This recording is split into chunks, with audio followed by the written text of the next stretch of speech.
They like to take people, lead them underground, present them to their queen. And if she likes you, well, she eats you. Here's where it gets weird. There's no one standing there, but there's a shadow on the wall. My flashlight is hitting someone I can't see, but casting a shadow on the wall is just standing right in front of me. Now I'm understandably perplexed by this development, as you can well imagine. Let's see, how do I put this? It was a 7-foot-tall praying mantis in a spacesuit. Wait, didn't we use that clip in the recap episode? Yeah, and people have been wondering why they don't remember those calls from season 1. Been getting lots of emails about it, actually. So I figured we could explain that and plug the Patreon account at the same time. Smart. Okay, so how should I begin? Well, our podcast audience really seems to enjoy the clips we pull from Circle City Supernatural. Which is what gave us the idea to unlock the CCS archive for our Patreon supporters. And what a lot of people didn't realize, mostly because we failed to advertise it, was that we started posting these calls on Patreon last season, including those we heard in the recap. That's why so many people were confused about where they'd come from. And if the listeners want to hear those stories in full, along with others, they should consider joining us on Patreon today. You could say something like that. Oh, and I've also got the description for our actual Patreon account in front of me. How's it read? As a listener of the Endless Elsewhere podcast, you've heard bits and pieces from Lindsay and Mallyn's late-night paranormal radio show. Now delve deeper into the shadow realm with Patreon-exclusive selections from the archive of Circle City Supernatural. New calls will be added routinely. That's good. I think we should also gear the promo toward all those people who miss the spooky calls. New ones have dried up, sure, but we have more than enough we can pull from past shows. That'll make for some good incentive. Hey, how many calls do we even have up right now? Just a few, but Gary and I are still combing the archive, looking for the most entertaining ones. We'll drop them on Patreon as soon as we can. Gotcha. Okay, you ready to record this thing? I think we just did. Were we rolling the whole time? Yeah. So that back and forth just now is going to be our Patreon promo? Yeah, why not? It's become our style just to leave it all in. And since you insisted that we keep going with the podcast, there's no point in changing it up now. Plus, I think people are amused by it. I'll put the Patreon link in the show notes for anyone who wants to check it out. All right then. Well, I guess that's lunch, everybody. This is the Endless Elsewhere podcast, Chapter 7, The Deep Dive.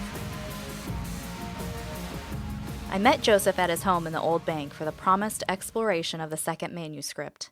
We sat ourselves in his library, and there, surrounded by thousands of books, we were to discuss one far too important to be shelved among them. As a Pendergast manuscript, it lay with its two siblings in their special place beneath us in the vault, behind a door that could withstand nuclear annihilation. Curiously, as well protected as the originals were, there were also thousands of copies of them out in the world. They can be easily, cheaply purchased from most any online retailer, as well as brick-and-mortar shops. You can even get autographed copies from our own website, endlesselsewhere.com. The point is, things were different now than they were in Season 1. The veracity of the Pendergast Chronicles had been proven, to me anyway, so I saw them in a new light. In the first interviews I'd conducted with Joseph, in this very room, I had listened with fascination, but also with skepticism. Now all I had was fascination. Fully understand what I'm trying to convey, my friend. I'm saying that you could one day find yourself standing before a clearance rack of fantasy novels, and that one or more of these outlandish tales could actually be true. That one in particular could be a factual, historical account of a voyage to an alien world. Let that sink in. Anyway, now that we had natives from this other world flying the skies of our own, I for one wanted to know as much about them and their home as possible. For that, I turned to my partner, the foremost expert. Oh, and I don't need to tell you, listener, that our previous episode had amounted to a pretty intense day. From interviewing the witness, to confronting Heartland security, to then almost giving up completely on this podcast, I was content to take a slightly more relaxed approach to this episode. If only that's how it went.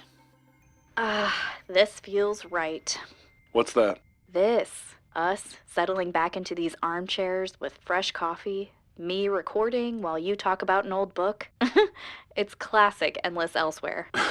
The good old days before this podcast was about saving the city from evildoers. Right? But I'd say our original mission remains. To prove that Pendergast was a real person, and that the books you published are genuine accounts of his life. That's as good a segue as any.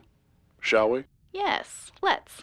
Okay, context. The first book in the trilogy, which we focused on in Season 1, took place in 1899 and followed Edwin Lydell Pendergast as a young man. Specifically, it chronicled an expedition into the Land of Phantoms of which he was a member, along with the previously referenced Charlie Winston. The unkillable Old West outlaw, the gravedigger who will never have a grave of his own, despite what you may see at Circle City Cemetery. Right. Their journey brought them in contact with all manner of unnatural creatures, and eventually to the traveler of space and time, Clarence Grindle. All of whose butts we kicked in Season 1. Have that me, demon spawn! Pew pew pew! I love that. Anyway, after this expedition, which had been organized by the Cabal, Pendergast was brought into their fold, as was their goal from the very beginning. Okay, so now we fast forward. How many years between the first and second manuscripts again? About 20. That's a big time jump. And a lot happened in the interim. But there's actually one thing more I need to mention from the first manuscript, something we didn't touch on previously. Jacqueline Isley, an English explorer and balloonist, had been attempting to circumnavigate the globe when she crash-landed in that offshoot of the Carpathian Mountains, the one that encircles the Land of Phantoms. Pendergast and the others found her during their expedition. Lucky her. So they saved this Isley woman? And she them. After their clash with Grindle, the party was able to repair her damaged balloon, and Isley flew them from that cursed place. She's the only reason they survived. Well, between books 1 and 2, she and Pendergast got married. That sounds like a power couple if I've ever heard one. So they got hitched. Then what? Pendergast and Isley had 2 children, Roderick and Adelaide. Sounds like our boy Pendergast was doing okay for himself. At first, yes, but then tragedy struck. Roderick, against his father's wishes, enlisted in the First World War and was killed in combat. Oh no. Yeah. Pendergast then had Roderick's body recovered and brought to him in secret. Why in secret? Remember automatonics? The science of transplanting a human brain into a machine. How could I forget? Wait, he didn't. Tell me he didn't. I'm afraid so. In his grief, Pendergast tried to resurrect Roderick by moving his brain into an artificial vessel. The Bard? That's what you said it was called. When we met Hardesty, he said he took the design of the Bard for his own body. Yes, that's right. But you didn't mention that it was Pendergast's own son inside of the Bard. Well, that's because it wasn't. Remember when last time we discussed this, I explained how the brain lost all of its personality upon death? You said that it was, in your opinion, the departing of the soul. Correct, and Pendergast learned this the hard way. It was not his son that he brought back to life. It wasn't anyone, really. What do you mean? Hardesty had his brain transplanted while he was still alive, so that his psyche went with the organ into the robotic body. This was not so with Roderick, as he was dead from the start of the process.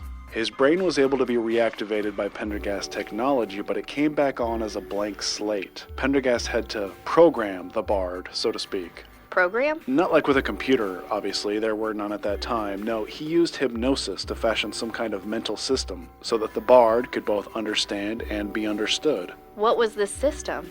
A series of quotes from which the machine could choose to reply or comment.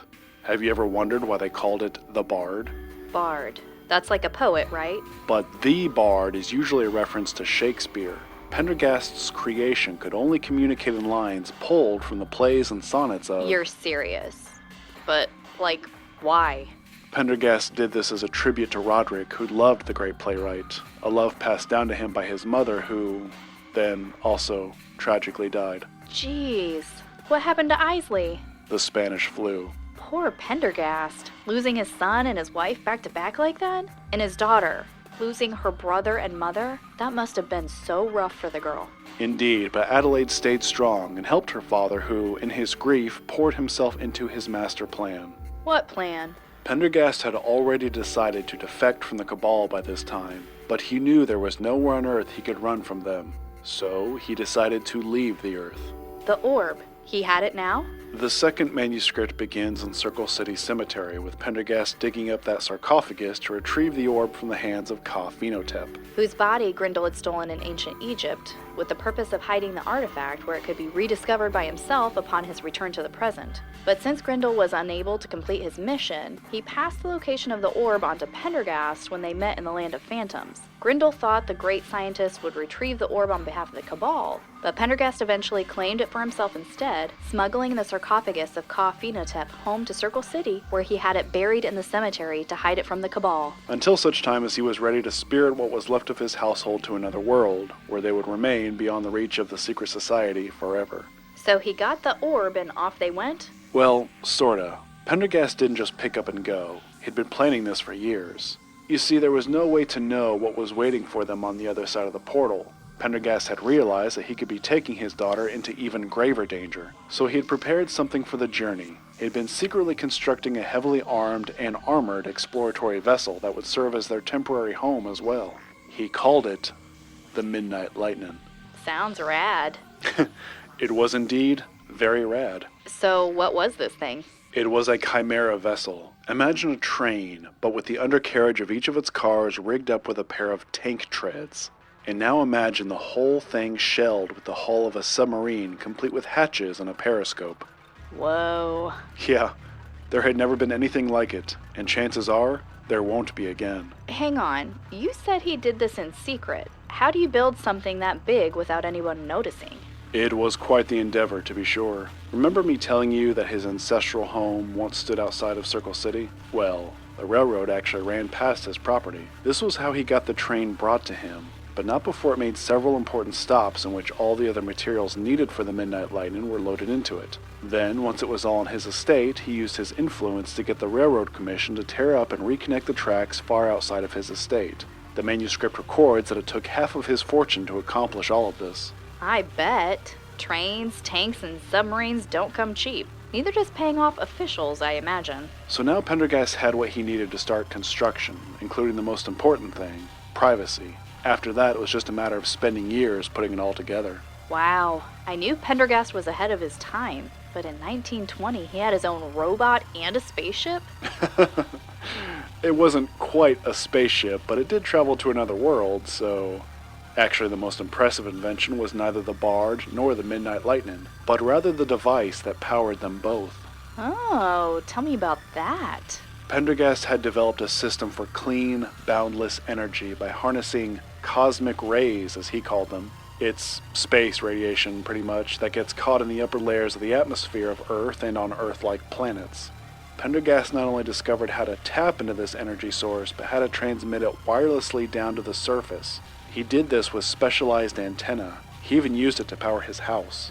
His ancestral home, the one that once stood outside of town, I wanted to ask about that. Last season you said that the house was long gone. What does that mean exactly? What happened? The second manuscript records that the Cabal caught up to Pendergast, but by the time they found his secret property, he and his household were long gone, carried away to the Elsewhere world in the Midnight Lightning. Operatives of the secret society looted, then torched the house. It was left in ruins.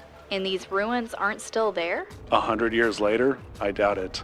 I've tried pinpointing the location of the estate, but I didn't get very far. But now you have something you didn't have then. You? Darn straight. Maybe a fresh pair of eyes will help. It wouldn't be the first time. Okay, let's put a pin in that for now. Tell me about Pendergast's second chronicler. Last season you briefly mentioned him. You said he was a stranger who the doctor had met that night in the cemetery, and he decided to go with him.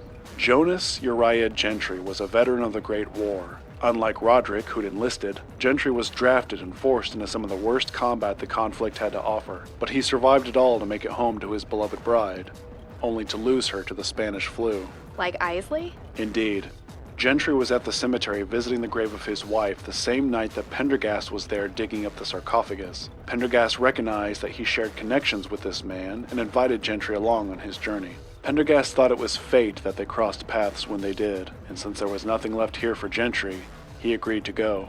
Okay, so together they all go through the portal in that train, tank, submarine thing. What do they find? A sister Earth. It's exactly like our planet? More or less, except that this one was larger and seemingly younger. Younger? Gentry says in his chronicle that it was less like they had journeyed to another world and more like they had traveled back into the past of our own. Plant and animal life here were more primeval, and the native people had only advanced to what we would compare to our Middle Ages. So, castles, swords, that kind of thing? Yes, exactly. That's awesome. Right?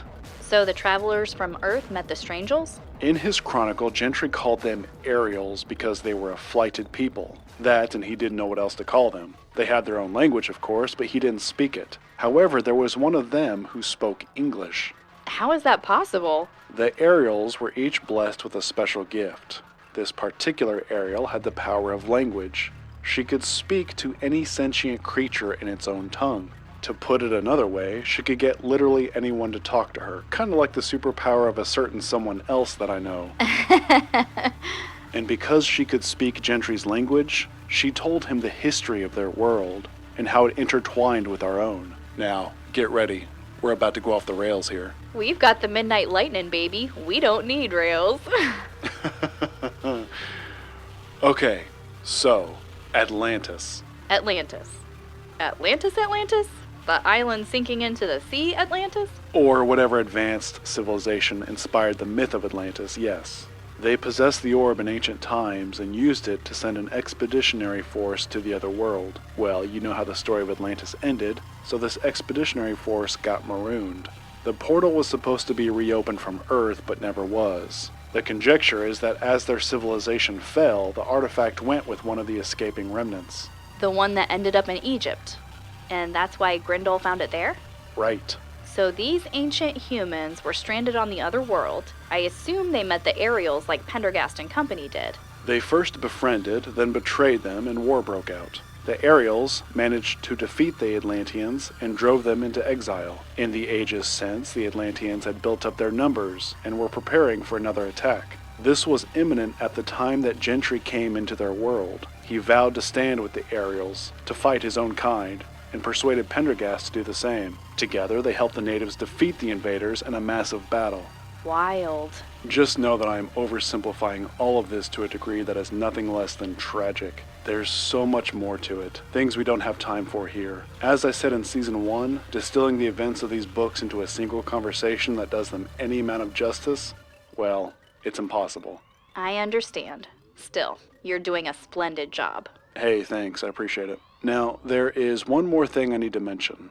I left it out initially because I knew it would spark questions galore and divert my synopsis. Everything I just said, I wanted to get all of that out before I got to this. Okay, so what is it? When the Atlanteans came to the other world, they were not alone. Not alone? Who was with them? Their overlords. Their masters. The Nephilim. The Nephi what? Giants. The kind spoken of in many ancient texts, including the Old Testament. These abominations were said to be the product of an unholy union between humans and fallen angels. I don't remember that from Sunday school. Now, when you say giant... They weren't mythologically colossal. They weren't Godzilla or anything. They seemed to range from 10 to 15 feet. Maybe more, but not by much. Why is that somehow scarier? Oh, just wait for this next part. The Nephilim were said to have extra digits on their hands and feet, an extra row of teeth, ungodly strength, and a superior intelligence. In the books, they're said to have even developed forms of telepathy. These things are bad news. To give you a personal comparison, they dwarf Grendel's monsters, not only in size, but in horror. Yikes. But, thankfully, these creatures were driven into extinction here on Earth. However, a remnant of them still exist on the other world. At least, they did. Gentry and Pendergast kill them? Some, not all. The rest, well, they left the other world to come here. I'm sorry? You mentioned spaceships earlier. Well, Pendergast didn't have one, but the Giants did. 2 of them, actually. You see, in the absence of the orb, they'd used their time devising an alternate way home, a more practical method. The Giants had been constructing a pair of vessels to carry them across the cosmos. Pendergast was able to stop one of these ships, but the other launched, and has been on its way here for more than 70 years. But now we're firmly in the 3rd book, so we should probably table that discussion for now. Right. Once again, listener, we leave you with questions, but we have to keep this investigation as chronological as possible. As I've said, these books are available right now wherever you get books, so if you just can't wait and wish to dig into this story, doing so is easy enough. Like Joseph said, we're going to keep focused on book 2 for now. So, after the battle, what happened? Pendergast had every intention of staying on this other world, like I mentioned, but for the sake of his daughter, he made a return to Earth. Adelaide had fallen in love with Gentry, but his heart belonged to the native woman, the one who spoke his language. He and their translator had grown very close during the course of these events. Pendergast could not bear to see Adelaide suffer, so they left. It was only Gentry who stayed behind. Wow. Then what? That's where the second book ends. Pendergast and his household get back into the Midnight Lightning and drive it through the portal. And just like that, they were home. Whatever happened to the train, tank, submarine thing? In the third manuscript, they use it to return to the other world. It was subsequently left there. I see. I know we're trying not to jump ahead too much, but what about the Bard? Did he get left over there too? No, Pendergast, while dying on the Elsewhere world, charged the Bard and Charlie Winston with returning to Earth to find Adelaide. He needed them to get her to safety as the Cabal was now after his daughter. So Charlie Winston comes back around. He does. That's it for the ending of the second book? They just go home? That was the ending that Gentry recorded, but it wasn't quite the end. There was something else that happened, and it was pretty important. Actually, it was pretty romantic. Oh, do tell. I just told you that Gentry was the only one to stay on the other world, but he almost didn't. Gentry, despite having fallen in love with the native translator, thought that he needed to return to the Earth with the rest of the expedition. It wasn't until the very last minute that he realized the truth, that he needed to remain. Just before the Midnight Lightning passed into the portal, Gentry threw himself from the vessel. He ran back to the aerials, to one in particular. She flew out to meet him and he caught her from the air. They embraced and kissed, and yeah, it was beautiful. Aww. It was actually Adelaide who recorded this. Gentry wrote his manuscript while they were still on the other world, and had given it to her to do with whatever she wished. Adelaide thought it was quite fitting that she, the woman who also loved Gentry, finish his story for him. His love story. I'm getting all the feels. Yeah, I know what you mean. And Pendergast? Gentry recorded that Pendergast's intention was to go back to his house and gather what he could before moving on to live in secret from the Cabal. Wait, I thought the house was completely destroyed. It was, but the Pendergast ancestral home had a secret. It had been built over a natural cave system. Let me guess. He made it a laboratory. In this subterranean sanctuary is where Pendergast conducted his work and where he stored all of his discoveries. It was his hope that the Cabal's operatives had missed the cavern while ransacking the mansion. He was to collect his research, then go. A hidden subterranean lair. Who do I know with one of those? Speaking of which... The bookcase that was also a door was opened, and we headed down to the basement. Remember in Season 1 I described it as being a narrower space than the building above? The vault being straight ahead with a computer station to one side of the chamber and a research area on the other. It was to the latter that Joseph stepped, leafing through the various materials that lay piled on the table. Eventually he pulled an ancient-looking map from the mess and spread it flat for me to inspect. What's this? Fresh eyes, remember? Maybe you'll see something I never did. This is one of the older maps that I could find of Circle City and the surrounding area. From when you were trying to find the Pendergast estate. Did you try researching property deeds? Expunged by the Cabal, remember? Right. No official records exist anymore. So all we really have is what we're told in Gentry's account. You said he met Pendergast in the cemetery. Circle City Cemetery. Then what? They went to his house, right? Yes, they took an hours-long drive into the country, to a remote tract of woodland that concealed the Pendergast estate. The problem is, I don't know which direction they went out of the city. Gentry didn't specify. That's made it nearly impossible to narrow the search. So you didn't even try? Oh, I tried. Over the years I used a grid system to thoroughly comb the areas outside of town, but I turned up nothing. It doesn't help that so much of it is private property, which makes it harder to access, but not impossibly so. Yeah, the foundry was not the first time I've done some trespassing. What is it? I don't doubt that it was an hours-long drive, but it was done in an old-timey car, traveling over old-timey roads. They probably weren't going that fast. And then if you factor in the urban sprawl that's taken place since... What are you getting at? Gentry's description makes the estate sound much farther out than it probably is. I mean, I guess that's possible, but what... Dang. Who's that? I gotta go. No, not again. Come on, Joseph. What is this? It shouldn't take more than an hour or so. Where are you going? Just wait here. I'll be back. We'll pick up where we left off. Fine. So you'll wait then? I'll be here. Off he went, leaving me alone in the basement. I lingered there for a bit, then moseyed over to the vault and put in the combination. Yes, Not only did I have a key to the bank, but Joseph had entrusted me with access to his archive as well. This made it all the stranger that he wouldn't just tell me what these random phone calls were about that pulled him away at the drop of a hat. I'd never opened the vault on my own before, and I almost didn't now. Turning that wheeled handle was hard enough, but then getting that massive door pulled back, it was tough. That thing was old, and the hinges didn't glide so easily anymore. I eventually prevailed, but then hesitated to go in. I felt weirdly nervous. Not only had I never opened the vault on my own, I'd never been alone inside of it before, but I'd wanted to have a look at Grindel's painting, so I forced myself into the vault. Since we'd left its container behind in Shady Hollow, Joseph and I had hung the old canvas on the wall in here. I stood gazing up at the image. It was less abstract to me now than it had been in Season 1, as if the content had been brought into a greater focus. Like the Pendergast books themselves, I saw the painting in a new light. I won't trouble myself with describing it to you again, listener. Grindel's painting serves as the cover of this podcast. It's glowing on your phone right now. I then understood how Grindel had become obsessed with the artifact. I mean, you remember the lengths he'd gone to just to get this painting back. What was a mere depiction of the orb. Was what he did to claim the real thing so surprising? As fantastical as it is, tearing his spirit loose from his body and throwing it back in time made sense to me now. I got it. We as a species have dreamed of going to other worlds since the start of our own. To find out that there's actually a way, well, what wouldn't you do to get there?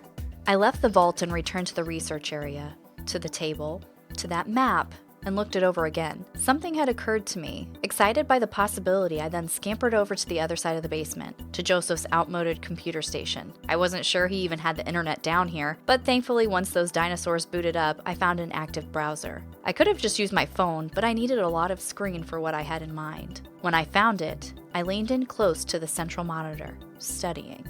I got sort of lost in my work, so much so that I didn't realize an hour or more had slipped by, not until I heard Joseph returning to the bank. The heavy door to the street had barely closed before I called up to him. "Joseph, come down here. I found something. Joseph?" I leaned back in the chair, listening. My partner didn't respond. I went up to meet him, but he was nowhere to be seen. I called for Joseph again, and again got no answer. Then I heard something I'd never before heard in the bank. Footsteps from overhead. The bank had a second level that Joseph used for his living quarters. That was his private little area, so I'd never seen the upstairs of the old building. That was about to change. I went to the staircase and stopped at the base of it, about to yell his name again, but I didn't. I caught myself. Was it actually my partner who'd come into the bank? It wasn't like him to ignore me. A nauseous fear clouded my head. I had just taken my first backward step when Joseph appeared suddenly at the top of the stairs, startling me. "Dude! You scared me! Why didn't you answer me? I thought maybe one of those Heartland goons had gotten in here." The fright that I had just shaken off circled back upon me when I saw the look on Joseph's face. He said nothing as he waved me up. I met him at the top of the stairs and he led me down a narrow hallway, past his bedroom, past a closet, and into the bathroom. He indicated a small circular window with a view of the street. It was up high, so I had to climb onto the edge of the tub in order to see out. I slipped in my attempt, but Joseph caught me. Steady now, I then leaned forward to peer out the window. Below, sitting at the curb with the engine running, was one of those generic black SUVs with the darkly tinted windows. I picked up a shadow while I was out. "Are you sure it's them?" Pretty sure. "I was pretty sure you were one of them a minute ago, and you weren't. We can't let every black SUV spook us. That's what they want, to get in our heads, remember? We can't let them. But if it is Heartland Security, should you have come back here? Did you lead them to, well, I guess it doesn't matter. If Detective Sorrells and I could track you down, the Cabal certainly can." Oh, they've known where I was all along. This is just them reminding me. It wasn't until I leaned back from the window that I realized Joseph's hands remained around my waist. He'd kept me from falling and had just forgotten to let go. Realizing this, he apologized. But just as he was pulling his hands away, I grabbed them. This was one of those rare times in which we were closer to eye level than usual. Like when I stood upon his coffee table to fasten the lapel mic to him in Season 1. And just like then, we had a moment. But we had to awaken to reality again. I found something while you were out. Let me show you." Joseph helped me down. Then the pair of us returned to the basement. I resumed my seat at his computer station as he leaned over my shoulder to see what I had pulled up on the central monitor. Oh, what's this? Earlier, you said that in order to get the train onto his property, Pendergast used the existing railroad, because how else could he get a train there? But then he had the tracks torn up and relocated well outside of his estate. So that they could build the Midnight Lightning in isolation, yes. The map you have over there is too old. What you needed was a railroad chart from after the change to the line was made. Oh, I just figured that. What, is that what you have pulled up here? Joseph leaned in even closer to the glowing monitor. Displayed across it was a plat of the 1920s Circle City, complete with updated railroad lines. You're saying that if we find a deviation in the tracks where there is no topographical reason for one, that might indicate where they made the shift in the line, and that will give us a much narrower search area for the lost Pendergast estate. No. What I'm saying is that I've already done that. You have? Look here. Southeast of the city, on the outskirts. See that weird hump in the line? There's no reason for it to be there. How did I miss this? We have to look at Gentry's account through a modern lens. He's telling us how it was 100 years ago. Things change. Like I was saying earlier, slower travel time plus urban sprawl makes the Pendergast estate much closer to us than it seemed in the book. You likely overshot it in your search, but I think I've got it now. I've already tagged the area on my phone's GPS. I cringed a bit just then. In my excitement, I had spoken quickly, and only after it was all out did I realize that I may have just insulted Joseph. Badly. He'd worked so hard on all of this for years, only for me to swoop in and solve it within an hour. He was a proud man, but even more so was he a pragmatic man. So when I glanced over at him for his reaction, he was beaming. You did it, Lindsay. You really did it. Like I said, all you needed was a fresh pair of eyes. All I needed was you. He gave me a little kiss on the cheek. I think it came as a surprise to us both. There was a touch of color on our faces now, but then we did what people always do in that kind of awkward situation. We tried to bypass it as quickly as possible. So, do you want to go check it out? Oh, yeah, absolutely. We should go like now, like right now. Wait, no, we can't. Remember? Not with Heartland security sitting right outside. They'll follow us, and the last thing we want to do is lead them to possible evidence for Pendergast. We know how they like to disappear that kind of thing. Actually, we can ditch the truck and your car. This railroad that you've got pulled up on the screen here, it fell out of service decades ago. They tore up all the tracks and paved it over as part of the city's effort to go green. It's a bike path now. They call it the rail trail. So how are we supposed to get to the old Pendergast place? Didn't I just say? It's a bike path. Joseph grinned, then headed upstairs. I frowned, then followed after. I found him in the storeroom at the back of the bank. I waited outside, listening as he rummaged around. He soon re-emerged from the clutter. When he did, he had a bike beside him. He rolled it over to me, then went back in for another. Why do you have these? For riding, naturally. I didn't know you cycled. It's good exercise. Huh. What? Just when I think I know Joseph Leck pretty well, he surprises me with something new. But I guess there's plenty you don't tell me, isn't there? Are you talking about that errand I had to run earlier? It's fine. I shouldn't pry anyway. It's not like I'm your... So, bicycles. Have you ridden recently? If by recently you mean the 6th grade. But I'm sure it will come back to me. Like riding a bike. That's what people say, right? Hopefully that applies to actual bike riding. If we leave through the alley door, they won't see us. We can ride a couple of blocks over to Circle Park. There's a trailhead there for the bike path. Oh, and I'll pack us a lunch. We can have a picnic while we're out. That sounds lovely, Joseph. Soon we were on our way, Joseph shouldering a backpack of supplies for our outing. I'd watched him stuff flashlights, bottles of water, a blanket, and a couple of hastily assembled sandwiches into the bag. We were like a couple of kids on an afternoon adventure. As for the actual cycling, I was pretty wobbly at first, but by the time we reached the rail trail, I'd gotten the hang of it. The bike path was far more pleasant than I'd anticipated. It ran straight through town, but was enclosed by a line of trees on either side. These thankfully withheld much of the dingy cityscape until there was none left to be seen, until there was nothing but actual woods on either side of the trail. It took us almost 2 hours of pedaling to reach the outskirts of Circle City.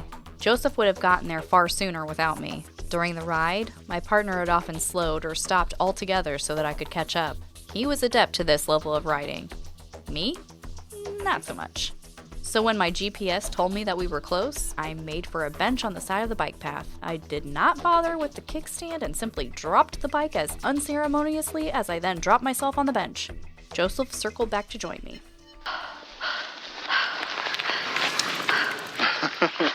Do you need a break, Lindsay? Me? Nah.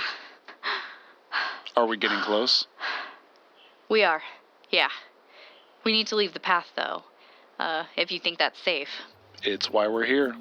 Once I'd fully recovered, Joseph and I started into the trees, walking our bikes in far enough to be out of sight from the trail. Once they were, we laid the cycles down among the shrubs and continued on without them. We hiked for about a half hour before we came to where a palisade fence once stood. The spiked bars of this were rusted out. Most of them had long ago crumpled to the ground, and those that remained upright only did so because they were in the grip of vines and branches that had grown around them. I was concerned by this discovery. It suggested that we were on someone's property, but trespassing was just a part of the gig at this point. As it turns out, we were on someone's property, the very someone we sought. Lindsay, we've arrived. We have?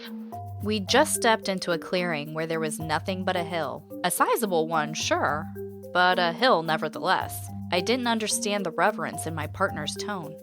This is it. This is where the mansion once stood. On that hill? The hill is the house. What's left of it anyway. The rubble sat there for a century as nature slowly reclaimed it. It's still anticlimactic. No, this is great. The fact that there is a hill suggests that the ruins did not collapse into the cavern underneath. It must still be intact. Oh, good. But how do we get in? According to Gentry's manuscript, there was a secret entrance to the cavern inside the house. That doesn't really help us, Joseph. Yeah. Huh. So, what now? Let's eat. We climbed the hill and sat ourselves down on the blanket Joseph had taken from his backpack, our lunches following after. We ate in silence, but not an uncomfortable silence. Quite the opposite, actually. It's a strong testament to the quality of a relationship if, while together, neither of you utters a single word and it's totally fine. It wasn't just that we dedicated our mouths to the meal. Both of us were also deep in thought, trying to figure out how to enter the cavern. Our destination was more than just underground. It was also under this hill, doubling the distance between us and the cavern. Not that it really mattered. We didn't exactly have the means to conduct a major excavation one way or the other. The secret entrance you mentioned, the one that was in Pendergast's house? Yeah? It was in the library, wasn't it? Behind a bookcase that was actually a door, huh? And the handle? Let me guess. A book? Reveltersis. You said you borrowed that trick from Pendergast. And I meant it. What? Like I said earlier, when Pendergast came back to Earth, he planned to stop by here before going into hiding. Yeah, to get his work out of the cavern, which he assumed the Cabal didn't find before destroying the house. We went over all that. Wait, didn't you publishing the book make that knowledge public? Wouldn't the Cabal have come here ahead of us in more recent times? I mean, if they wanted Pendergast's work that badly and didn't get it the first time around, it seems like they would have come here again, you know? And there's no signs of digging or tunneling or whatever. Even if they got as far as we have, I don't think they would have found anything. Gentry tells us that Pendergast came back here to collect his work. And if Pendergast wanted to get back down there, he would have found a way. So you think there's a new Reveltersis? That he would have made another secret entrance? Is there no mention of this in the third manuscript? Regrettably, no. We're on our own to figure it out. Let's try to think. Maybe we can puzzle it out. So, Pendergast, returning here and finding the mansion in ruins, would have had the same problem we now have. How to get to the cavern with the original entrance cut off. He would have figured something out, even if it meant moving heaven and Earth. You think he moved some Earth? Maybe, but it's like you said, there's no sign of digging. No recent digging, anyway. Joseph rose and started down the hill. I followed after. He was turning in slow circles, scanning the area in search of something. What are you looking for? Something out of place. Something that Gentry didn't record. Something that would have been added later, like there, over there. Lindsay, come on. Joseph spotted something off in the trees and left the clearing to investigate. I pursued my partner through a particularly dense section of the woodland until we came upon an old fountain. There is no mention of a fountain on the Pendergast estate in Gentry's manuscript. So, I'm sure Gentry didn't record every little detail. No, this came later. It must be the way in. If you say so. Joseph and I stepped to the raised edge of the stone fountain. It was a very basic design. No frolicking statues or decorative tiers, just a basin of collected rainwater. The dark, stagnant liquid shifted and glistened in the daylight. So, how is this the way in? I know Pendergast loved his secret entrances, but why are you so sure this is one of them? I didn't get around to telling you why the Atlanteans and their giant overlords went to war with the Ariels. I assumed it was for the same reasons the Cabal wants to invade. The classic reasons. And you're right, but it wasn't just resources and land that the bad guys were after. The Ariels were in possession of what they called the Lipid Font. It was a mountaintop spring around which they built a fountain, and around that, a temple, and around that, a castle, all to safeguard its unique water. How was it unique? It had a power. Anyone who was submerged in this water re-emerged in the spirit realm, bypassing the necessity of death. Say what now? Remember the thin place I told you about? The one that was in the land of phantoms? That lets you look in on the spirit realm? Well, whereas that was a mere window into this other dimension, the fountain on the other world was a doorway. It sounds like this fountain gave people Grindel's power. Yeah, basically. So you can see why it was so dangerous, why it could not fall into the wrong hands. Like I said earlier, Gentry and Pendergast were able to help the Ariels repel the Atlantean attack, to protect the Lipid Font. And you think that Pendergast was inspired by this? That when it came time to disguise the new entrance he dug to the cavern, he made it a fountain? I know the man. He would not have been able to help himself, believe me. Okay, but how? How does it work? I have no idea. I wonder how deep it is. Joseph stepped back and glanced around, spotting a lengthy stick lying to his left. Taking it up, he knelt beside the fountain and slipped it below the surface. The stick sank up to Joseph's hand without touching the bottom, so he withdrew it and tossed it away. He needed something longer. Not seeing another stick that would do, Joseph then snapped a sizable branch off of a nearby tree and tried once again to take the measurement of the fountain. But still, he couldn't feel the bottom. Just how deep is this thing?